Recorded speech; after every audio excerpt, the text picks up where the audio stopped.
Welcome to Welcome. episode 5 of the Year of the Fire Horse from Florence, Beautiful Italy, Florence. capital of art, the Renaissance, and such a great lover, huh? You're gonna show me. I'm looking forward to it.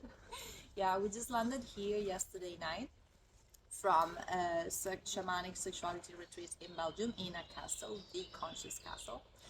And today we're tuning into the medicine of this land and tuning in with you to speak about the new moon in Gemini and some astrological, energetic, cosmic transits that are bringing renovation and helping us understand the duality of being human and also transcend it into non-duality, into the unity with God, the goddess, all that is.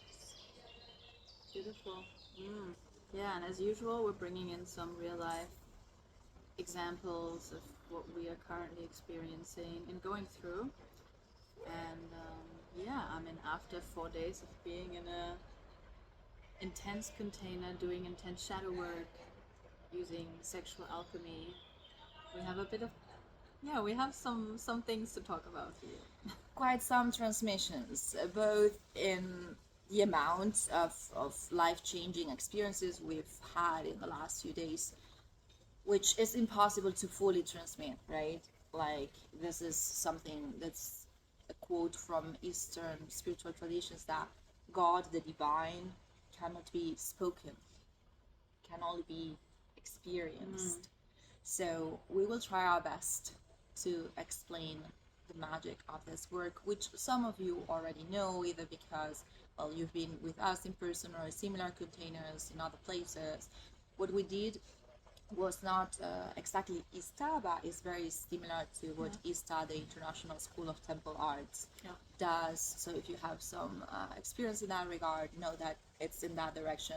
It's also similar to existential kink, which I think we've mentioned already in past episodes. And yeah, it's this sexual alchemy that takes the mundane and the dark and the kinky and marries it with the spiritual and the light and the sacred. Nothing to add. Well, that's the duality of Gemini. That's my sun sign, by the way. And it's an archetype that's, yeah, it's sort of the center of my identity because that's what our sun sign in astrology is a central theme for these ego, these avatar in this incarnation. So for me, it feels very natural, to feel that I am everything and the opposite of everything at the same time. That I am one and I am two, like hermaphrodites. Because Hermes, Mercury, is the deity, the god that rules also as a planet. Gemini as an astrological sign, and is this messenger of the gods that's very androgynous, and that bridges heaven and earth, different worlds, within, without, above and below. So for me, it's just a big part of my identity. And you are a Sagittarius, by the way, a sun sign, which is the opposite and complementary sign astrologically. So it's like air, Gemini, fire, Sagittarius. Gemini is the eternal student, and Sagittarius is a teacher. Yeah, I got a lot of when you were explaining to me again the Gemini sign, and you mentioned it's more like the student energy and the curiosity to learn more and to get more out of life, and I immediately felt like a resonance to this new moon. So I also love curiosity, looking at everything in a new light, looking at every moment as an opportunity to grow, and also as a result of this retreat, I'm going personally through a bit of a challenging situation, and it's inviting me to look at it as an opportunity. Like, things didn't go the way I had wanted them to go,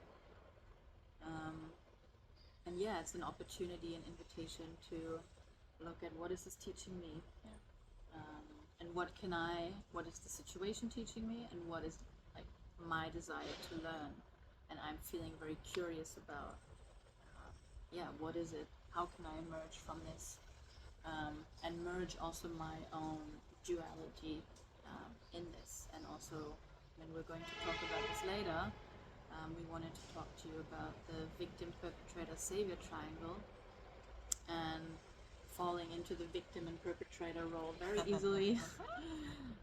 So there's a duality in that, and then the curiosity of how to get out of it and how to create a non-dual reality where everything coexists at the same time. Victim and perpetrator are reconciled, they merge into each other. Exactly. Rama triangle, then when you flip upside down becomes empowerment triangle. And that's why I love you, because of your willingness, your curiosity to see, to be fully present with what is and to see beyond it. We just realized, by the way, we have the same tattoo. Yeah. In opposite body parts. Kea on her left hand has this go beyond, right? Go further. Go further. Sorry. And I have on my right foot, after I walked this pilgrimage to Santiago de Compostela, Ultreia, which would be the Latin for go beyond. So it's always like this spirit of, okay, take what is and take it further. How can you go beyond? What have been your key takeaways from the last 4 days, 5 days in the retreat in Belgium? Wow, key takeaways. So you've covered already a few, like this integration of victim and perpetrator with the savior as well. And for me, savior would be the consciousness that witnesses everything non-judgmentally and holds space for everything. And how we were doing that for each other. So we were both there as space holders, helping the lead facilitators, a couple of shamanic friends that are amazing. And they were leading the group. We were helping the facilitators hold the space and helping hold the group, interacting also individually one-on-one, offering emotional support. We were also each other's trigger partners and accountability partners. And first and foremost, being there for ourselves. So learning to be in a group and in partnership without abandoning oneself, interacting with others from a place of self-alignment and truth. That was just fucking amazing. That turns me on. That's the life I want to live. In a castle with people from all over the world. We had many countries represented there, and all these brave people that are again willing to put in the work and make it juicy no matter what. Face the fears, face the shadows, and dance with them, make love with them. Because that's how I see all this. Then I was so honored, to be there with you, to be there with everyone, and to we had the opportunity to lead our own pods and to choose what topic we wanted for our pods. So mine was emotional alchemy, which is a very dear topic to me heart, because for me emotional alchemy, sexual alchemy, pleasure are almost the same thing. It's all about learning how to feel everything and enjoy everything and make love with the full spectrum of emotional and human experience. I like to categorize those four primary emotions as elements. So like fear, that is related to the air element, and when alchemized becomes courage. Anger related to fire becomes passion. Sadness related to water becomes compassion, sadness or grief. And then finally to get to joy, peace, gratitude, the earth element, where we are really grounded. And the space that holds it all, which I got to be for a family of 4 that represented each one an emotion, and I felt, oh my god, I'm all of you, and I'm also the space, like the context that holds it all. Yeah, that was so beautiful. And what about you? Tell us more about your pod, your family, your experience. Yeah, I'm just reflecting and smiling internally at the another cosmic joke, because what I need is the transmission sadness to compassion, and yeah, it just kind of showed up on that piece of paper that I found in my room on the last day. Um, and yeah, it was just so fitting for the situation that I'm in after the retreat, and I'm just laughing at the universe placing this piece of paper in my room for me to be reminded that it is possible to alchemize emotions. Yeah, that's kind of, there's many takeaways, but one is the existential kink exercise that we did together, and just after 3 seconds, just dropping in so deep and seeing connections between emotions that I had not seen before, and really moving so deeply into them and discovering that this life really is a cosmic joke.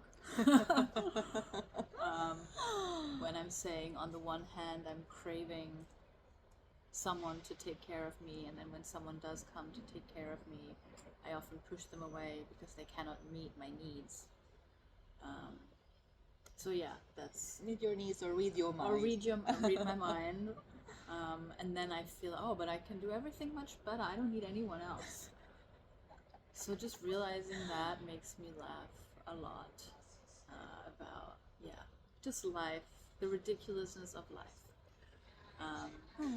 But yeah, if we're speaking about duality, then there's both can coexist, and I'm reflecting a lot about different types of truths as I'm navigating a situation with another person where we are both experiencing two different types of truths. I see my reality, and this person sees their reality, And it's almost opposite. in a way, but also it isn't. Because both truths are true. Yeah.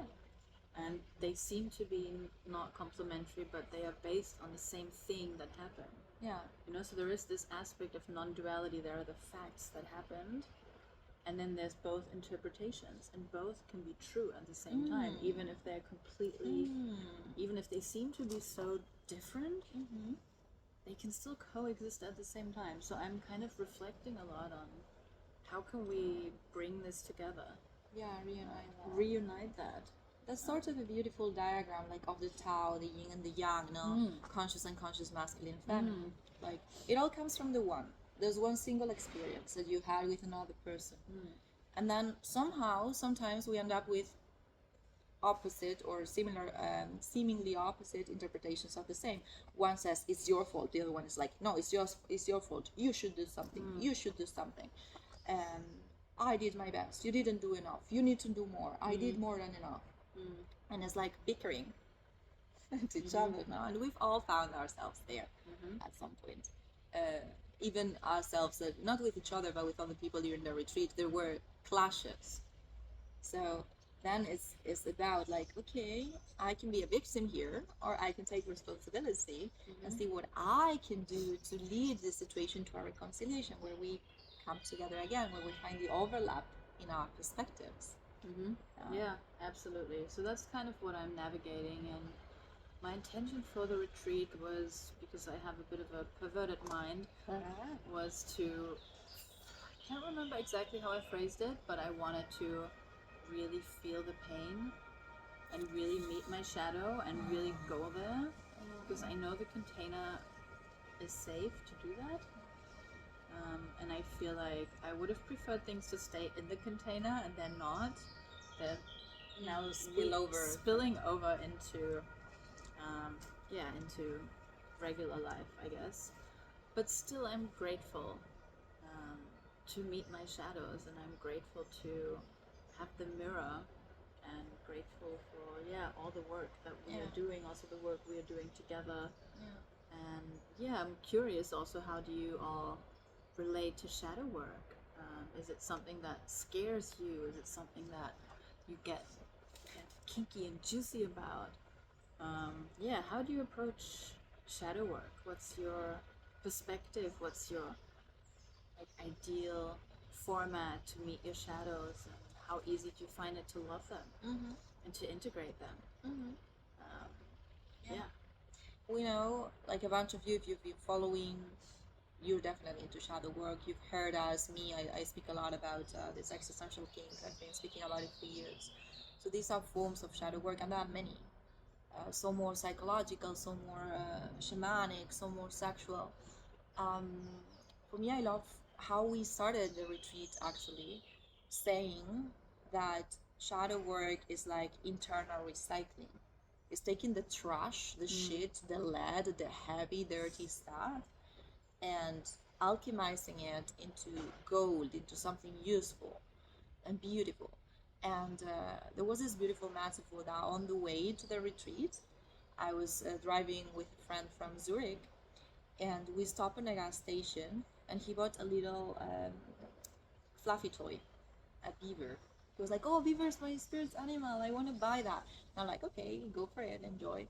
And then the next pit stop we did to pee at another gas station, I see this little tiger toy, and tiger is one of my spirit's animals. Recently, has been protecting me so much, giving me such a ride, and and I found this tiger toy that I felt the pull to buy and take it as our mascot for the retreat, my protector for the retreat. Um, and it was a recycled tiger made of recycled bottles. So it was the perfect example. Like with your trash, you can make something beautiful. And yeah, I also can relate to what you said about how you wish that the work had been concluded at the retreat and not continue like to spill over into your daily life. And at the same time, like I love that continuity, because I want my life to feel like a sexy shamanic retreat. So that we carry that with us wherever we go, and we carry the shadows with us wherever we go, but we just give them a dignified function. Yeah. So for me, that's what shadow work is to meet your shadows with compassion, non-judgment. Sometimes that involves also being harsh and not punishing, but putting things and people in their place. Using sharpness, but then always coming back together and always carrying that with you. So in my case, like you mentioned, like this interpersonal conflict with someone that isn't fully solved and that bugs you at the moment. In my case, it was more internal process because I went there alone, so to say. I didn't have like a counterpart, and that was my work for this retreat because I am so focused on sacred union, internal and external, and I wanted to be there with a partner. I really wanted. And I saw that possibility almost materialized before the retreat as I just moved to places, and I've been dating again and meeting new people and speaking about new possibilities of partnership, which haven't fully materialized yet. So it's that impatience now of, oh, I've done the inner work. I know I'm a match for this experience. Why hasn't manifested yet? Because the material world is slower than the spiritual. So we do the spiritual work and then it can take a few days, weeks, there's a bit of a lag in the matrix, in the 3D. So it was a great exercise for me to be there on my own. And there was this one point where we were doing the erotic heart, making love with the heart to the heart in partnership in couples. And I felt, okay, I'm gonna wait at the altar, and whoever is the right match for me for this exercise will come. Nobody came, and I was there on my own. And that has been a theme throughout my life, to feel, oh, everybody else is in loving partnership, everybody else belongs, but me, I don't belong. I'm alone. I'm gonna die alone. Huge shadow, in the sense of something I was afraid of and pushing away and rejecting. Like, no, I don't want to be alone. No, I'm not the clingy person. Also rejecting the human neediness, because spiritual bypassing comes so easy, and they're like, yeah, I'm enlightened, I'm whole, I'm enough. And that's, yeah, it's a true, it's like a spiritual truth, but for the human, it will never be enough. You will always want more, you will always have needs. So it was integrating those two seemingly opposite truths and feeling like, okay, my heart is breaking a little bit because I'm doing this exercise alone and I so wish my partner was here with me. And at the same time, I know I am the man of my life. I know I am whole and complete. I'm enjoying the shit out of this, making love with my own heart, to my own heart, being so juicy. And the beautiful thing is, I finish the exercise and I'm lying down at the altar, like fully surrendered. And then one of the men from the group came to me and dropped rose petals on me and drew on my chest an infinite with a rose petal. And he was like, "You are the oyster and you are the pearl. You are the infinite in itself. You're complete. You're so beautiful." Like praising me. And I felt so seen, you know. And okay, this man's not my partner, but like the beloved is everywhere. Wow. So that reminder. I feel so inspired by that because often we look for outside external validation to make us feel whole, to make us feel loved and complete and whatever else Disney puts out. So I find it so inspirational that this exercise, which is meant to be a couple exercise, you said, you know what, fuck it, I'm doing this alone. Like, I don't need to be the victim and sit here and be sorry for myself. That because we were an uneven number, no one came, and you were space holder, so. But there was the potential for you to fall into victim mode, and you said, no, I'm actually going to do this exercise alone and fuck my own heart. And I don't need someone to do that for me, and I think that's so beautiful. And I can speak for myself, but I think for many of you also is this. It's so hard to love to love myself, to love ourselves, to feel like we are enough just on our own.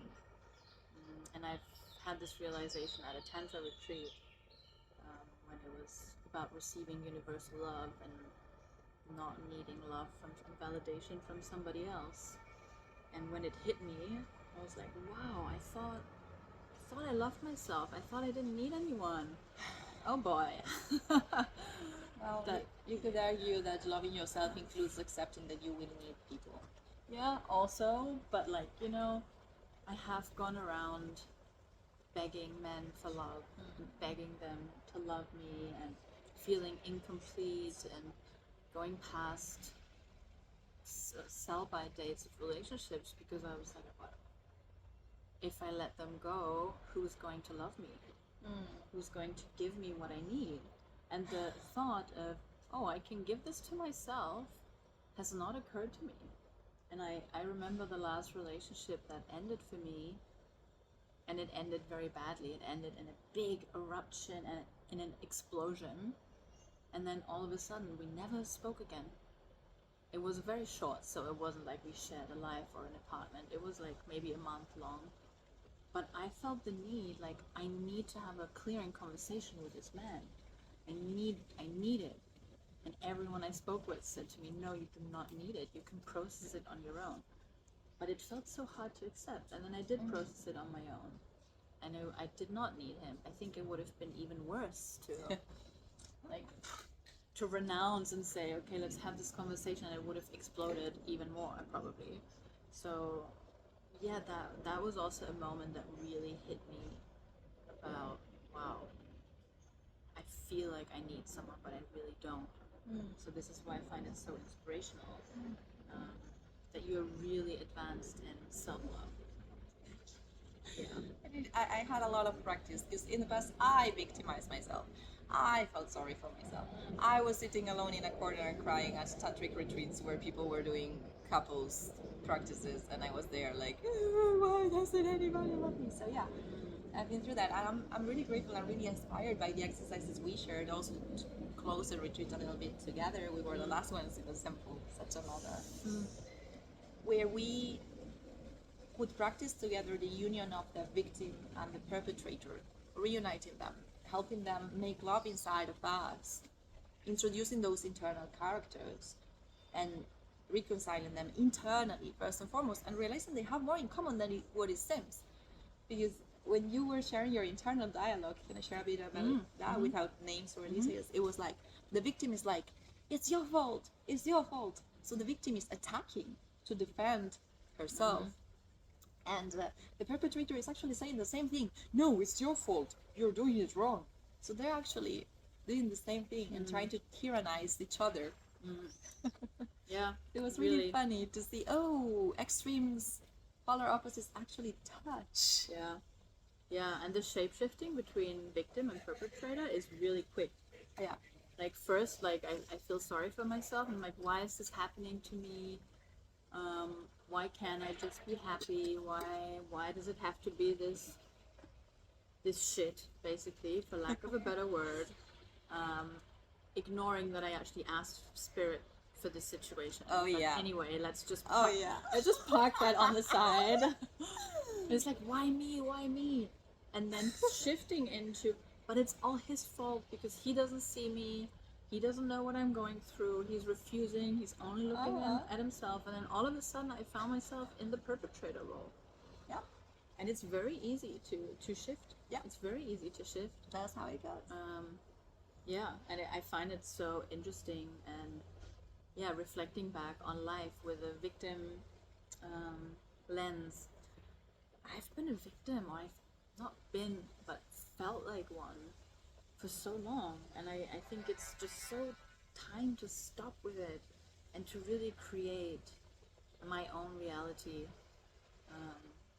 Also what I shared about my genital herpes last time. Oh. I felt so ashamed. I was like, why is it happening to me? Why? And then I ignored it and pushed it away. And I've come so far since the last time we spoke, but there was also so much victimhood in it.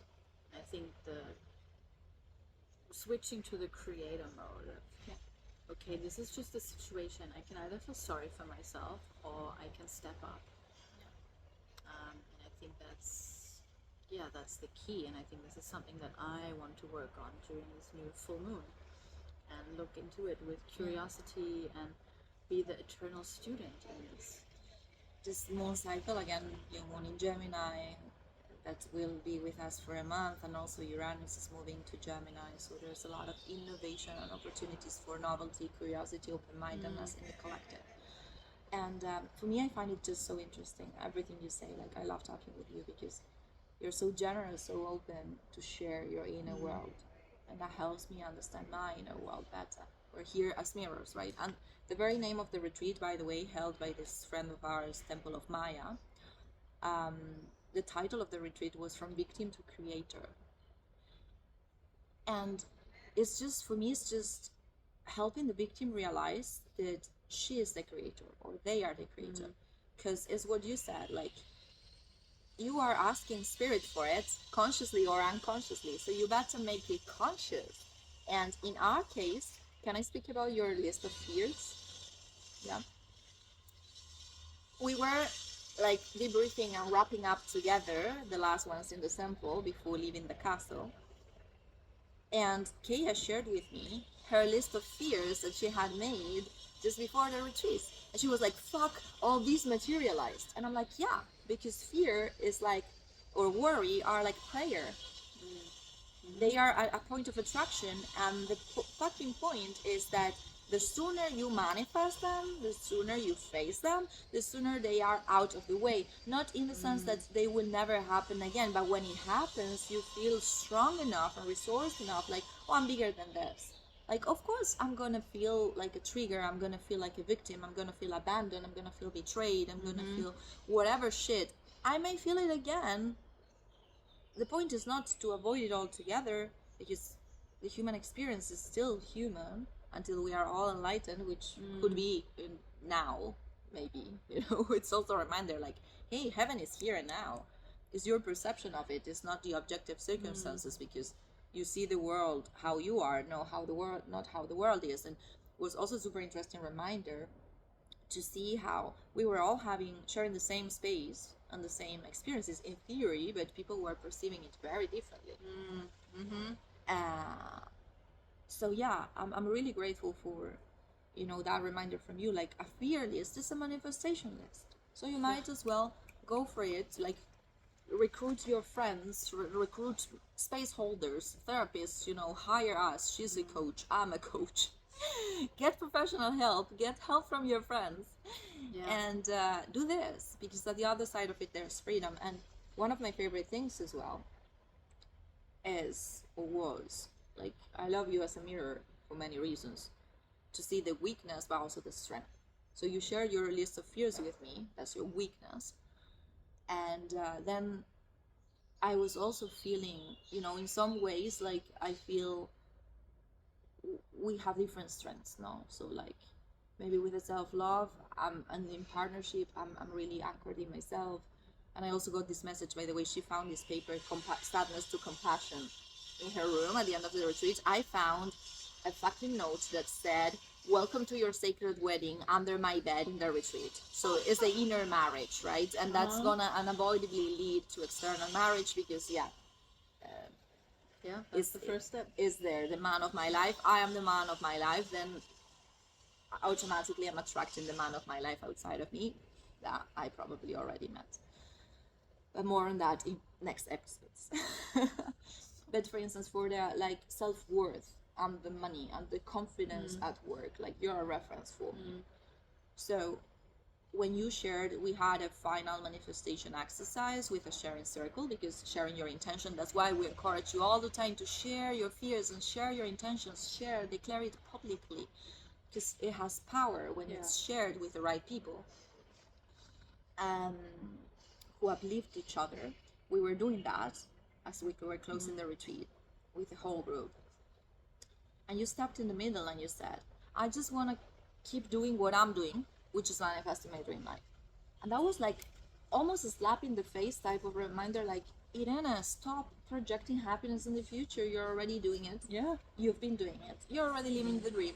You're doing shadow work with a bunch of amazing people in a capsule, getting money for that.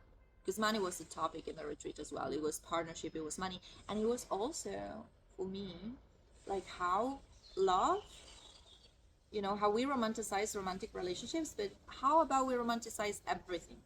We romanticize money, we romanticize work, we romanticize friendship. We had a moment where men and women were separate in the retreat, and it almost felt like punishment to some of us. And some people were also, like, super into it because there was some animosity, because we were channeling the transpersonal healing for the collective, where there was conflicts between men and women in society. Like, our grandmothers couldn't have a bank account, so equality is something recent in human history. So we're still sorting out some wounds in that department. So it was really nice to also have, like, the moment with only women and only men, and to heal the sisterhood wounds, and to realize, hey, my sisters are also my lovers, more or less literally. Sometimes. More on that in the after hours episode. Yeah, very true. Very true. Well, I'm glad I can be a mirror, and you definitely are mine as well. Also, like, very much an inspiration. And yeah, the sisterhood wound, I was also reflecting on that a lot. It felt really like, yes, at some point it felt a bit artificial to be separated, but it also felt really good that once we were just among women, our facilitator expected us, when we were doing a sharing round, to really bash men. And the surprising thing was that we were all more grieving that there is not as much sisterhood among women. And, yes, there might be things also between men and women, of course there is, but there is also a lot among the feminine that needs healing. And I found it really beautiful that we then got the opportunity to play out some scenes that help us heal the wound of the feminine with each other. So I think that was very powerful. And I really had a very powerful transmission with a woman as well. It was just so beautiful. Yeah, I mean, it does make me, like, sad about the state of the world when I just hear so many stories from abandoned daughters from their mothers, and just so much gossiping and so much animosity between women. Um, and it feels so good to hear uplifting stories. And yeah, that's like an inspiration to, I mean, of course, also the brothers out there, but yeah, also the sisters. So it feels so amazing to uplift each other and yeah, not feel envy or jealousy towards each other because we're all one and we're all beautiful in our uniqueness. Yeah. And also, when we feel jealousy and envy, which are shadows, they are very human, to be able to openly acknowledge it and instead of using it to destroy each other, using it to be vulnerable, which is the fucking key to human connection. Like research shows that much. I don't know, Brené Brown, Yeah. best-selling author, vulnerability is key to human connection.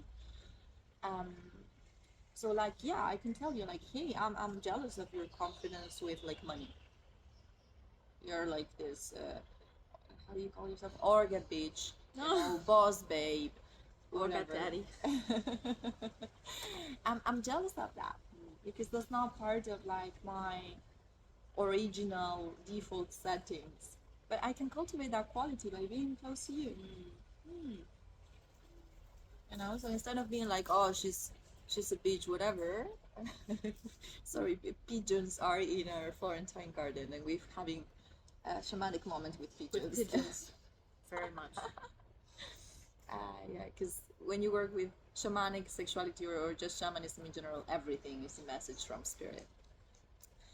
So yeah, I'm really grateful for that, and found really inspiring what you said now about sisterhood, also in the light of your work, because Kay is a women's coach. She's focusing on that at the moment. So you know, reach out to her, like for the women and the confidence, because she really has that, embodies that beautifully. And in my case, I'm also doing like women's groups in Zurich. I love teaching women sensuality and pleasure embodiment, squirting. We taught that together. We're very good at that. We're very good at that. And both giving and receiving. Yeah. Fully recommend. So sharing sexy massage with your sisters. You don't even have to be sexual or weird about it. It's just about sharing pleasurable moments together. And then yeah, I love doing that with women. I also love working with men and helping them gain the confidence of their relational skills. I also love working with couples, so because for me, like maybe because I'm this non-dual Gemini twin, like weird being. At the retreat, by the way, I was really feeling like a dude at points. Like I'm like, okay, I really am the man of my life. I can feel so masculine and so feminine, and sometimes at the same time. It's crazy. Um, but yeah, like after working with, for instance, tantric massage, including genitals, for years now, I look at a pussy and I see a dick. I look at the dick and I see a pussy because it's the same tissues until like week 6 of gestation, more or less, that they differentiate in the embryo because of the sexual hormones that start being produced. But originally, when we are first conceived, we are all asexual or hermaphrodite, and then we differentiate. And there's also, the tantric perspective that we all contain Shiva and Shakti, being young. That's what brings us back to the non-duality that I think was very present for us in the retreat. Yeah. And feeling both extremes, yeah, I think is something that's going to be with me for this Gemini season, and also the alchemy of it. Because like sadness and compassion, or I don't know what the other ones were, because this one's very much on my mind at the moment. Yeah. They are sort of two sides of the same coin in a way, and it is possible to alchemize these emotions, and then when they're both integrated, turn them into one coin, the non-duality. And Like we are two sides of the same coin, and with you, the speaker and the listener, Yes. we need each other to Totally. exist. So Totally, yeah. And we just invite you to embrace the duality. Like, what are you feeling strongly, and what is maybe the opposite, let's say, and how is it possible to bring that into unity and to, yeah, birth that duality? Um, consciously. yeah. Consciously. So yeah, take the non-duality, make it into duality consciously, bring it back together, and just surfing the waves like that, back and forth, back and forth. This crazy roller coaster of human existence. Such a fun adventure when you get the cosmic joke. Really, there's just cosmic jokes everywhere. And yeah, the more I discover them, the more, yeah, I can't help but laugh. Because what else is there? Yeah. So yeah, that's something we invite you also to think of. What's the last time you felt, wow, this life is just a cosmic joke? Yeah. And just laugh at it. Yeah. And see it through that perspective. Yeah, there's this Osho meditation that's just laughing at your problems, literally. And there's also this quote from Eastern spirituality expert Alan Watts, like, humans suffer because they take seriously what gods make for fun. Yeah, and also we were reflecting on at the retreat on how the word drama just means theater in ancient Greek. Like for the ancient Greeks, drama was a theater play where people were having conflicts, and then all of a sudden a deity, a god or a goddess intervenes, Deus ex machina, to help. And then there's some sort of happy ending or crazy ending. But you can always cry and laugh. And that's humanity. That's humanity. So hopefully this inspired you to be able to laugh at your through the tears and to also cry of laughter. And yeah, we look forward to hearing from you. Let us know in comments what experiences you have with shadow work, non-duality, shamanic sexuality, and reach out to us for support. You know, our social media, the contact information is somewhere here. And we send you so much love from Florence, which we're gonna go discover now. Make love to the city. Mwah. Love you all.